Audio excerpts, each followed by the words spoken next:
الحمدللہ رب العالمین والصلاة والسلام علی سید المرسلین وعلی آلہ وصحبہ اجمعین۔ عمرہ کرنے والوں کے لیے اور حج کرنے والوں کے لیے آج ہم ایک اہم موضوع پر گفتگو کر رہے ہیں، اور یہ گفتگو انشاءاللہ ان کے لیے بہت ہی سود مند ثابت ہوگی۔ یہاں اسکرین پر آپ کو ایک نقشہ دکھایا جا رہا ہے۔ میری اس گفتگو کے ساتھ ساتھ آپ اس نقشے پر بھی توجہ فرمائیے تاکہ آپ کو جغرافیہ تھوڑا سا سمجھ میں آ جائے اور حدود حرم اور حدود میقات سے واقفیت ہو جائے۔ آپ جانتے ہیں کہ جدہ سعودی عرب کا ایک مشہور شہر ہے اور وہ بحر احمر کے ساحل پر واقع ہے، اور اس کے جنوب مشرق میں کوئی 80 کلومیٹر دور یعنی 50 میل دور مکہ واقع ہے جنوب مشرق میں، اور جدہ اور مکہ کا فاصلہ 80 کلومیٹر ہے۔ اور مکہ کے شمال میں آپ دیکھتے ہیں مشہور شہر ہے مدینہ، اور مکے اور مدینے کا درمیانی فاصلہ 400 کلومیٹر ہے، تقریباً 250 میل، 400 کلومیٹر۔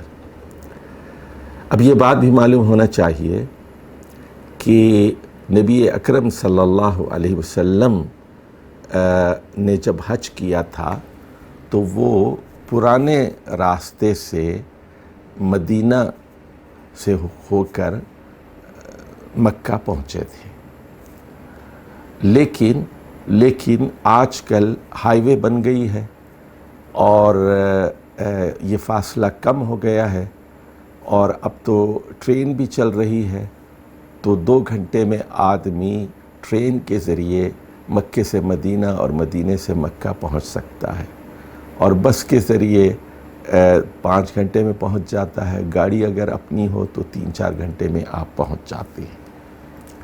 اب دیکھیے خانہ کعبہ کے اطراف 2 دائرے ہیں، ایک چھوٹا دائرہ ہے اور ایک بڑا دائرہ ہے۔ چھوٹے دائرے کو حرم کہتے ہیں، اب ذرا ہم حدود حرم کا جائزہ لیتے ہیں۔ دیکھیے شمال مشرق میں ایک مقام ہے جعرانہ کا، اور یہ خانہ کعبہ سے 16 کلومیٹر دور۔ تو جعرانہ یہ حد ہے حرم کی شمال مشرق میں، اور یہیں سے رسول اللہ صلی اللہ علیہ وسلم نے جنگ حنین کے بعد احرام باندھا تھا، جنگ حنین کے بعد 8 ہجری میں۔ اچھا، آپ دیکھیے اب شمال کی جانب ایک جگہ ہے تنعیم، جہاں مسجد ایک تعمیر کر دی گئی ہے جس کا نام ہے مسجد عائشہ،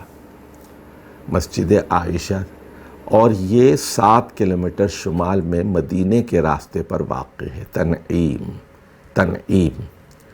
7 کلومیٹر پر، اور یہ سب سے قریب تر حد ہے حرم کی۔ اب آ جائیے مغرب کی طرف، آپ دیکھیے ایک جگہ ہے شمیسی، یہ وہی مقام ہے جہاں پر صلح حدیبیہ ہوئی تھی۔ یہ حرم سے 22 کلومیٹر دور ہے، اور یہ خانہ کعبہ اور جدہ کے درمیان واقع ہے شمیسی، اس کا پرانا نام حدیبیہ تھا۔ اب آ جائیے جنوب کی طرف، جنوب مغرب میں یلملم، جس کا نیا نام سعدیہ ہے، یلملم، تو اس کے درمیان خانہ کعبہ اور یلملم کے درمیان 12 کلومیٹر پر ایک جگہ ہے عدات اللبن، اور یہ میقات ہے جنوب سے آنے، یہ حدود حرم ہے جنوب سے آنے والوں کے لیے۔ اور اب آئیے جنوب مشرق کی طرف مینا ہے اور مزدلفہ ہے، اور اس کے بعد عرفات ہے۔ معلوم ہونا چاہیے کہ عرفات حرم سے خارج ہے، مینا اور مزدلفہ دونوں حرم کے اندر داخل ہیں۔ تو اب ذرا نقشے کو دیکھ لیجئے، آپ ذرا نقشے کو دیکھ لیجئے، چھوٹا دائرہ ہے، تو یہ حدود حرم کیا ہیں؟ جعرانہ ہے، تنعیم ہے جسے مسجد عائشہ کہتے ہیں، شمیسی ہے، حدیبیہ ہے، ادات اللبن ہے اور مزدلفہ ہے۔